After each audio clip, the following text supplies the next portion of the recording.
A few questions came up that I wanted to respond to.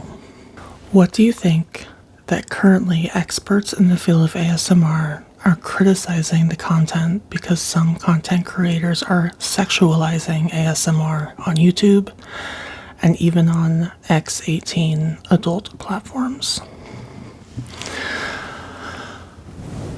My response is you can sexualize anything. And yes, sexualized content gets clicks, it gets subs, it sells. My intention is not to produce sexualized ASMR. Now, it is beyond my control on how people perceive my content. If they see my shoulders, or they see my clavicle, or they see my full face exposed, and they see that as a sexual cue, that's not my responsibility. That's theirs.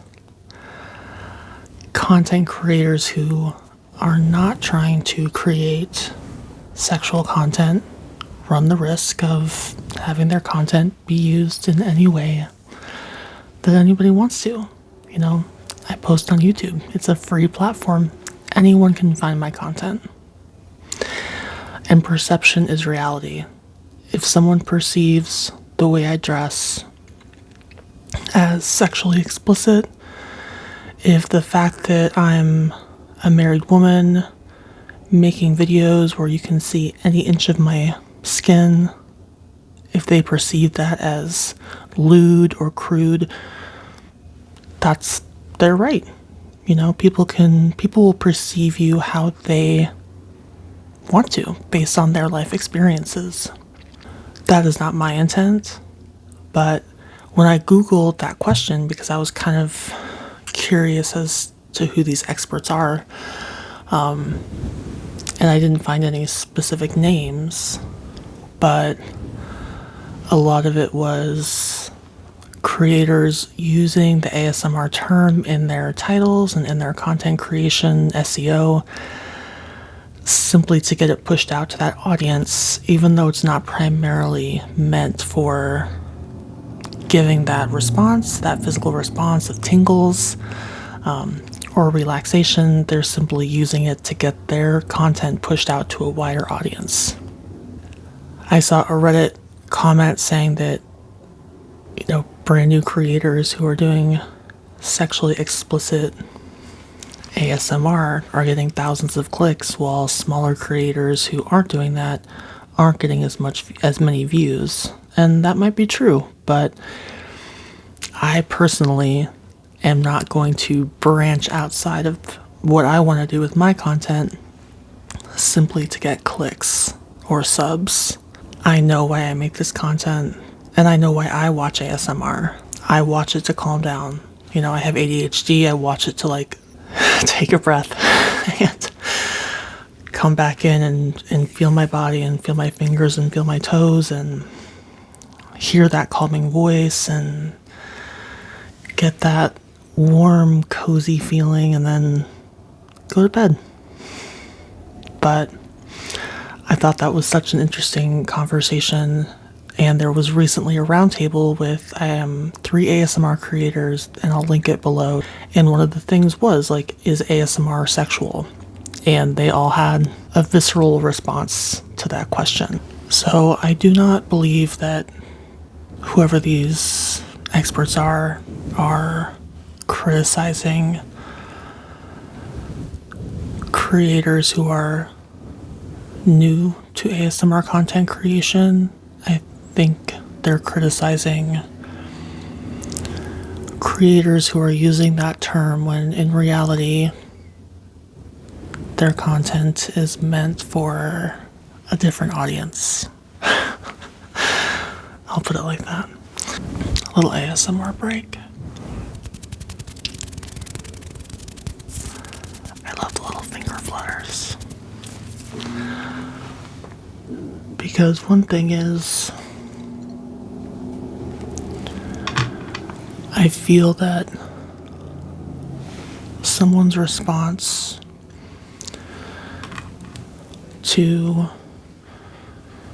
content that is not explicit nor meant to provide a sexual aura.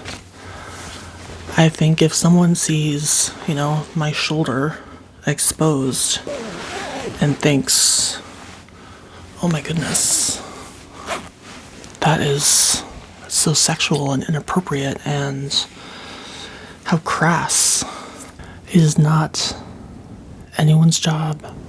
It's not your job to live your life constantly thinking about the perceptions of others. Other people will judge you. Other people have their own ideas. If I focus too much on, oh, do they think this is too much? Like, is this too much skin to show? I would be living inside of a box under my bed. I certainly wouldn't be posting videos on YouTube. I know what my intentions for my content creation are, and that's what I base my videos on. Are other creators gonna get more clicks based on different outfits or thumbnails? Definitely. But that's true in any genre.